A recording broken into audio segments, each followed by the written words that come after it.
Jai Hind students.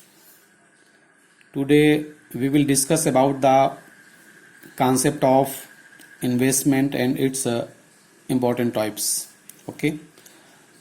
This is also a very important concepts under the determination of income and employment. Okay. So you must know about the concept of investment and its major types. Okay यहाँ पर मैंने investment का जो important concept है वो लिख रखा है. Just see here and understand. But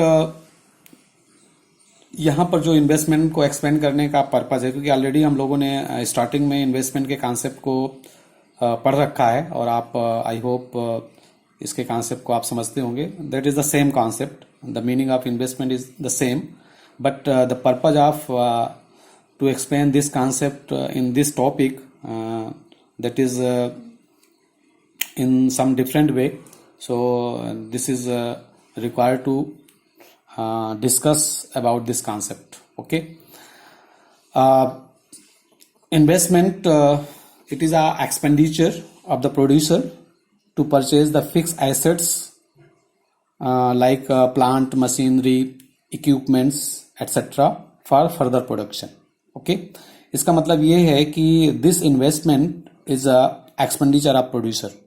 और किस पर्पज के लिए ये प्रोड्यूसर एक्सपेंडिचर करता है? For further production. That is very very important. Producer का वो कोई भी एक्सपेंडिचर जो फर्दर प्रोडक्शन के पर्पज से होगा, that is investment. Okay. And this investment implies that the increase in the stock of capital.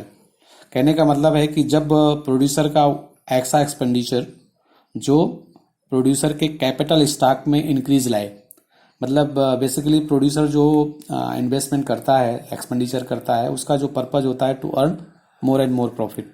And if the profit in increase then that profit further expand in the economy for production purpose, and that increase the stock of capital. Okay. And the purpose of expanding by the producer that is increase the production capacity of the economy. Okay. So this is a very simple concept of investment which are required to understand under this concept. Okay. But the concept which already discussed in the national income accounting, that is in different way. So recall those concepts which are already discussed in the national income accounting. Okay. This investment is generally known as gross domestic capital formation. Okay. Which is already discussed in national income accounting topic. Okay. Just recall here. Just GDCF having the further different names in the form of NDCF, NDFCF, all these. Okay. But and also the types of investment already discussed in the form of gross investment, net investment, and inventory investment, all these. But the explanation of investment in this part is different from this. Okay. So let us discuss about the major difference of the explanation of the investment. Okay. The next explanation is that is a type of investment. Okay. So these are the two important types of investment. Number one, induced investment, and number two, autonomous investment. Basically these classification of investment that is based on the change in the level of income. Okay. income level के change होने से how the investment will change. On that basis these investment are mainly two types. that is induced investment and autonomous investment. Okay students, so इन दोनों concepts को हम अच्छे से समझने की कोशिश करते हैं, क्योंकि ये determination of income and employment topic को समझने में और फर्दर जो कॉन्सेप्ट्स हैं उनको समझने में आपको हेल्प करेगा। तो जो पहला कॉन्सेप्ट है दैट इज इंड्यूस इन्वेस्टमेंट, इसको समझते हैं हम लोग। तो इंड्यूस इन्वेस्टमेंट का मतलब क्या है ये पहले समझिए, और ग्राफिकली इसको हम कैसे एक्सप्लेन कर सकते हैं। जिस तरीके से हम ग्राफ पेपर का यूज करते हैं डिफरेंट कॉन्सेप्ट्स को एक्सप्लेन करने के लिए, तो उसको हम कैसे यूज कर सकते हैं। तो first understand about the concept of induced investment. Okay, just see here. पहले इसको समझ लीजिए, इसके बाद मैं इसको नोट करके बता देता हूँ। Induced investment refers to the investment which is made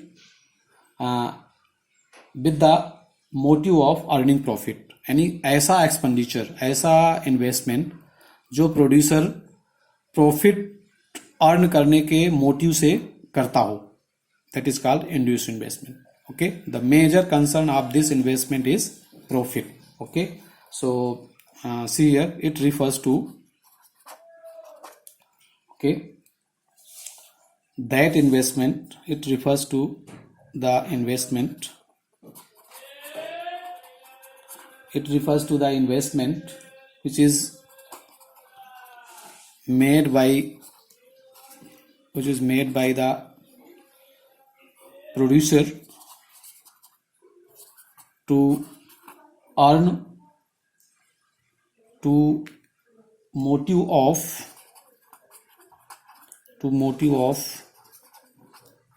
earning what?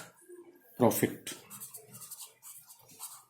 Okay, so ये सबसे इम्पोर्टेंट कंसर्न है कि this induced investment is the expenditure of the producer for the motive of earning profit, right? तो जो सबसे important चीज है इस इंड्यूस इन्वेस्टमेंट की है वो प्रॉफिट अर्निंग, जहां यानी कि एक्सपेंडिचर प्रोड्यूसर वहां करेगा जहां पर प्रॉफिट का मोटिव होगा। अगर जहां पर प्रॉफिट अर्निंग के चांसेस नहीं होंगे वहां पर ये इन्वेस्टमेंट नहीं होगा, राइट स्टूडेंट्स। चलिए, इसमें जो एक और सबसे इंपॉर्टेंट चीज है कि if level of income change होता है तो इस इंड्यूस इन्वेस्टमेंट पर क्या इफेक्ट होगा। तो बेसिकली लेवल ऑफ इनकम के साथ इसका डायरेक्ट रिलेशन होता है। Okay, so it can be explain as it increase with the increase in income, means this first इसको आप समझिए कि बेसिकली इस इन्वेस्टमेंट को हम आई से डिनोट करते हैं। ओके, एंड दिस आई इस मीन्स इंड्यूस इन्वेस्टमेंट। तो इसको हम नोटेशन के फॉर्म में अगर कहें कि this is directly related, investment is directly related to the level of income, right. सहने का मतलब है कि if income increases this also increases, right. So it can be written as positive relation with the income level, ठीक है। सो इसीलिए इसको कहा जाता है it is income elastic. Income elastic means if income increases that investment take place, that is called induced investment. Okay students, अब अगर इसको हम ग्राफ पेपर में दिखाएं, जस्ट एक ये समझ लीजिए कि इसको हम लिख ले रहे हैं, just it increases with increase in income, with increase in, okay, so income के साथ इसका जो है पॉजिटिव रिलेशन है इन्वेस्टमेंट। अब इसको ग्राफ पेपर में हम किस तरीके से दिखा सकते हैं, जस्ट सी हियर।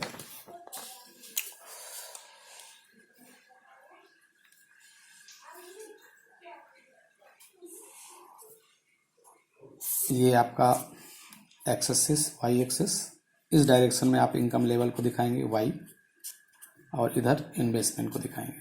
और कौन सा इन्वेस्टमेंट? Induce investment. ओके, तो जस्ट आपको मैंने बताया कि this induce investment having the positive relation with the level of income. Okay, इसका मतलब है कि ये आपका जो है induce investment that is upward sloping curve होगा। जस्ट सी हियर, इसको आप जस्ट इसका ट्रेंड समझना है। मतलब कि if level of income in the economy is y1, okay, then what will be the induce investment that is I1। अगर level of income economy में चेंज होकर के y2 हो जाए, this will also increases that is I2।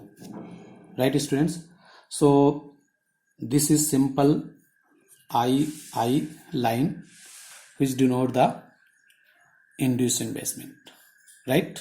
So simply understand about the graphical presentation of the induced investment, that is upward sloping line।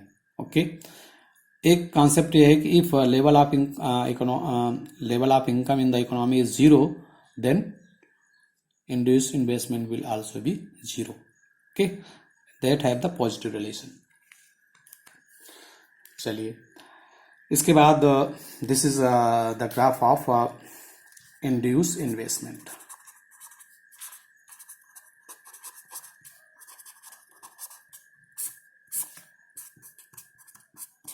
Okay, अब जो next second type है that is autonomous investment. ये इस type का terms आप already एक बार और पढ़ चुके हो, autonomous consumption. Okay, autonomous consumption वाला कॉन्सेप्ट से मैच करता हुआ ये कॉन्सेप्ट है दैट इज ऑटोनोमस इन्वेस्टमेंट। ये autonomous investment how you can define it, तो सिंपली इसको भी इनकम लेवल के साथ है कि autonomous investment refers to the investment which is independent from the level of income। It means that is not influenced through the change in income, and basically whether income is zero or any amount of level of income in the economy, but this investment will not affected through the change of level of income। So this induced autonomous investment is denoted as IA। Okay, या इसी को हम लोग ऐसे भी दिखाते हैं I बार, जैसे हम लोगों ने C बार वहां पर दिखाए थे, C bar for the autonomous consumption. At the same way this autonomous investment also denoted as I bar या IA। ओके, और this is very very important which are used in this topic। okay, so first understand about the meaning of this autonomous investment। okay, it refers to the investment means expenditure, investment which is independent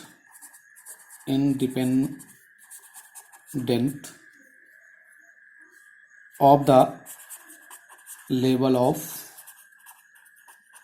income in the economy।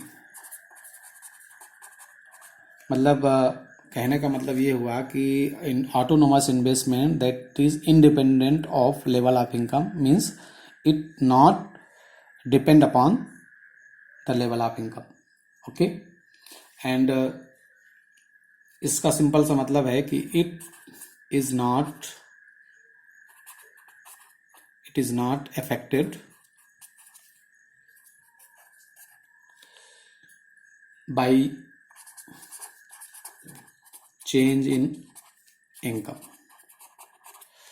Not affected का मतलब वही independent. Okay, कहने का मतलब है कि level of income whether it is zero or any amount, the investment take place, that is called autonomous investment। right students, अब कहने का मतलब ये है कि अगर हम इसको ग्राफ पेपर में दिखाएं, ये this always constant, this investment is always constant whether it is zero or anything, so it can be shown in the graph paper in this way। So the important concept is to know the shape of this curve. That is,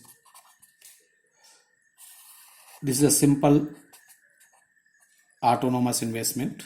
Okay, whether income level is zero, that will always constant.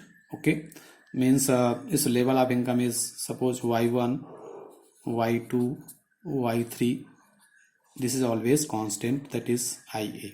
Okay, so this is a graphical presentation of the autonomous investment. Autonomous investment.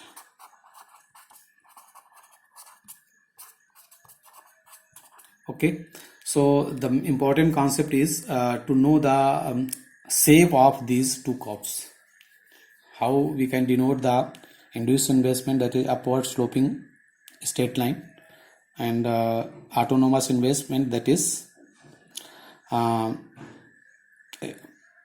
parallel line to the x-axis, that is shows the constant investment, that is not depend upon the level of income, whether income level is zero or that take place. Basically this autonomous investment is done generally by the government for the purpose of welfare of the economy. Okay, so these are the two concept of two different type of investment: induced investment and autonomous investment. And the another thing understand here, that is what are the component which affect the investment. तो just आप इसको आगे थोड़ा सा समझ रखिए कि जो इन्वेस्टमेंट इकोनॉमी में होता है उसको अफेक्ट करने वाले दो इम्पोर्टेंट फैक्टर्स हैं. सो factors affecting investment whether it is, आपको पता है कि ऑटोनोमस इन्वेस्टमेंट इनकम लेवल से फ्री होता है, but induced investment is depend upon the level of income in the economy. But the some factors which affect the investment, these are number one, that is called marginal efficiency of investment. एक term है just marginal efficiency of investment. इसका मतलब क्या है? That is denoted as marginal efficiency of MEI. और number two है rate of interest, I rate of. Just इसको simply यहाँ पर समझ लीजिए. मार्जिनल इफिशियंसी ऑफ इन्वेस्टमेंट का मतलब है कि प्रोड्यूसर ने जो प्लांट मशीनरी परचेज करने के लिए एक्सपेंडिचर किया, दैट इज इन्वेस्टमेंट, उससे जो मिलने वाला रिटर्न है, मीन्स उसका जो रेट ऑफ रिटर्न है कितना मिलेगा, उस पर डिपेंड करेगा. कि अगर मान लो किसी पर्टिकुलर सेक्टर में गवर्नमेंट किसी प्रोड्यूसर ने कोई एक्सपेंडिचर किया, तो वो एक्सपेक्ट करता है कि in future what is the rate of return of the investing और expending that amount of investment. और दूसरा जो इन्वेस्टमेंट अफेक्ट करता है वो है रेट ऑफ इंटरेस्ट. मार्केट में जो बहुत सारे इन्वेस्टर्स लोन लेकर के, प्रोड्यूसर्स लोन लेकर के एक्सपेंडिचर करते हैं to earn the profit, but if rate of interest is high, तो क्या होगा कि प्रोड्यूसर कम लोन लेकर के इन्वेस्टमेंट करेंगे. लेकिन अगर मार्केट में रेट ऑफ इंटरेस्ट हाई हो जाए तो मार्केट में अगर रेट ऑफ इंटरेस्ट कम हो जाए तो इन्वेस्टमेंट ज़्यादा हो जाएगा. यानी कि कहने का मतलब इसके साथ इसका निगेटिव रिलेशन है. ओके, चलिए अब इसके बाद जो नेक्स्ट कॉन्सेप्ट है उसको भी आप इसी में समझ लीजिए. That is x and. इसको ऑलरेडी हम लोग डिस्कस कर चुके हैं, लेकिन फिर भी एक बार फिर से आप लोग इसको रिकॉल करिए कि these concept of saving and investment, saving और इन्वेस्टमेंट के जो कॉन्सेप्ट्स हैं उसको हम थोड़ा डिफरेंट तरीके से भी एक्सप्रेस करते हैं. What it's meaning, that is x and दूसरा है एक्स पोस्ट. अगर x ante saving, you can say ex post saving, ex ant investment and ex post investment you can say. तो एक्स एंट और एक्स पोस्ट का meaning मैं already बता चुका था, फिर भी आप समझिए. एक्स एंट का मतलब होता है that is plant, plan or desired. और दूसरा है एक्स पोस्ट का मतलब होता है एक्चुअल. तो इसका मतलब ये है कि अगर आपको ये टर्म्स इस तरीके से अगर लिखे जाएं तो इसका मतलब क्या है ये आपको समझ में आना चाहिए. Ex ante saving, ex post saving, okay, then ex ante investment and ex post investment. Okay, तो इसका मतलब आपको क्लियर कट पता होना चाहिए कि एक्स एंड सेविंग का मतलब हुआ that is planned saving. Okay, planned saving. Ex post saving का मतलब हुआ actual saving, actual saving. So these are also the concepts which are used in this topic to understand the topic income and employment determination. okay, चलिए इसके बाद दो concept और हैं. these are the related concept of this topic, that is the concept of full employment, concept of number 1 full employment, क्योंकि इनका भी use होना है. Number 2 involuntary unemployment, involuntary unemployment. Concept of full employment का मतलब क्या है और कॉन्सेप्ट ऑफ इनवॉलंटरी अनएम्प्लॉयमेंट का मतलब क्या है. और एक कॉन्सेप्ट और है that is voluntary unemployment. Involuntary और वॉलंटरी, वॉलंटरी अनएम्प्लॉयमेंट, अनएम्प्लॉयमेंट के स्टूडेंट्स. तो these are the concepts which are also frequently used under this topic, income and employment determination. So you must understand about these 3 concepts. First understand about this full employment का मतलब क्या है. तो full employment that is defined as the situation in which all the resources are fully utilized. या इसको अगर type of situation of the employment के रूप में अगर हम डिफाइन करें तो इसको all the person which are willing to work, able to work and all the person get work in the prevailing wage rate, that situation is called full employment. But जो purpose है हमारा यहाँ पर कि all the resources who are willing that get work under their full capacity. Okay, so it can be explained in this form. Full employment is defined as a situation when all able and willing person at the given wage rate find the job. Thus full employment is a situation where demand of the workforce is equal to the supply of workforce. This full employment का मतलब है simply how you denoted as there is a demand of workforce equal to supply of workforce. Simple, जितनी ज़रूरत है उतना ही supply है. तो that situation, no excess or deficient supply of workforce, that situation is called full employment.